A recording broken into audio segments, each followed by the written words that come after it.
Come here now, girl.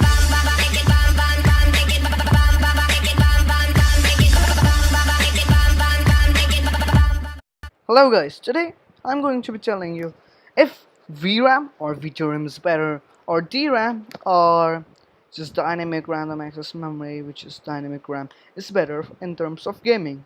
So first let's see what is VRAM. So VRAM is a virtual RAM. It has dual ported variant of dynamic RAM, which is DRAM. So in theory this is better, but is that true in real life terms? Well, not really. So actually it is, but not that much. So dynamic RAM just has this thing on one slot. Both are actually interconnected using these circuits right over here. Whereas this thing has some chips and some other chips and this chip as well. So inside of that there is no connection.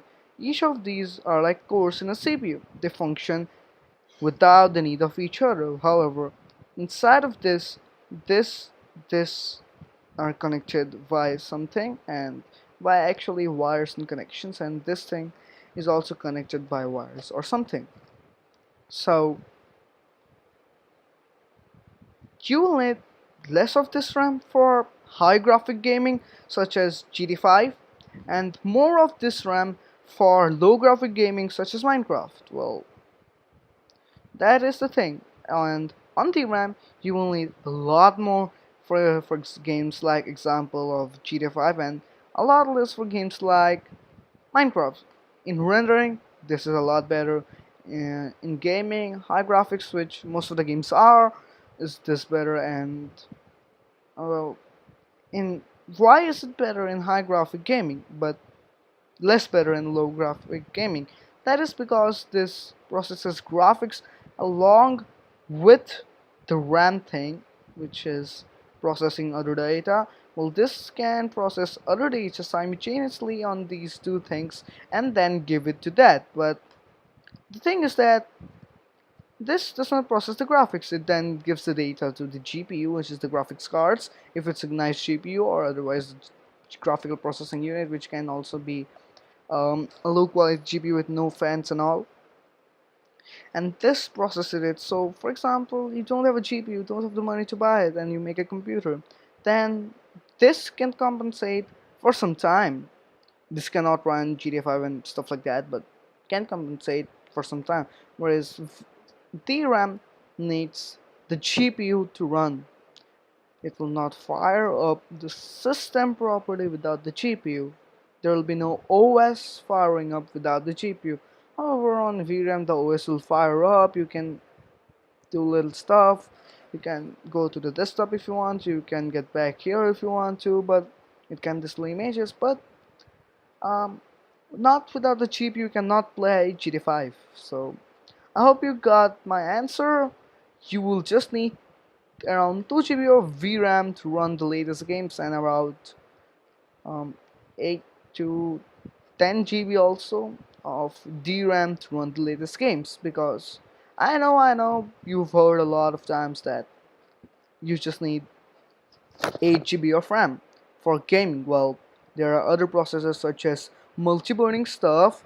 For example, the people walking, it's not the part of a game, it's the part of the graphics. So the display settings, the monitor firing up, the background processes that are happening in order to fire the game, the cheats you'll be using are an addition, and all that kind of good stuff. You'll need around 10 to 12 GB of DRAM to run a game properly in 1080p, and 12 GB of this VRAM in order to run a high quality game at 4K. And of this you'll probably require 24 GB or something like that to run 4K gaming. Of course, the heavy load games, not like if someday, hey, this game is 4K, for example, Mario is 4K, you will just read around 1 GB of this and 2 or 3 GB of this. So it really depends on the game. Let me just show you one thing. And GTA 5, so PC low, and low quality, and high quality.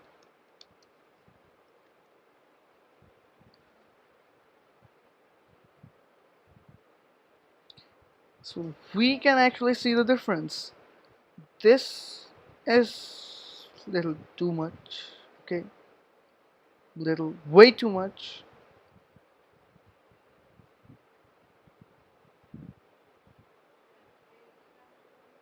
Well, this is right. You can see on ultra, huge leap forward. So graphics comparison, but we can see it's way better on ultra. So he's definitely using VRAM because it's around 2440p, which is almost 4K, which is we call semi 4K. So shadows, normal, shadows, ultra, huge difference. Well, shadows are not important, but why are we only taking GT5? Let's take AC syndicate, low settings,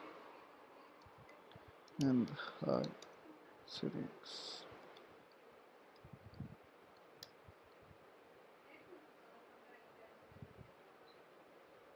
Right here we can see low, ain't that clear, medium, fine, not that good, high, no shadows, and there is shadows not noticeable on this pic. No, ultra is freaking awesome. So he's using VRAM on ultra and probably VRAM on this because if you see, VRAM is not that much costlier than the DDR4 memory or DDR3 memory, which gives you a lot of advantage. So instead of using a lot of DRAM, we should opt for VRAM. It will give you the best bang for your money and it'll do great. So VRAM is actually better for gaming. As we can see, GTX 970, i7 770K and 8 GB of gaming will give you, this is wrong, it will give you medium settings. Okay, this is completely wrong. GTX 978 is completely wrong. If it's 8 GB, doesn't matter, it's good enough. Here's GTX 970, it's good enough, and on medium it will run just fine. But if you have a GTX 1080K, which is just a little bit costlier and is 16 GB of DRAM or just 3 GB of VRAM, it would run on ultra settings. So that's a big difference. We can see graphics preset. We have a custom environment quality, ultra, all ultra 10. It's awesome. It will be VRAM. Thank you for tuning in. We hope you liked the video. Please like and subscribe. If you really liked it, you can also share it. That kind of stuff helps a lot. Thank you guys. Peace out.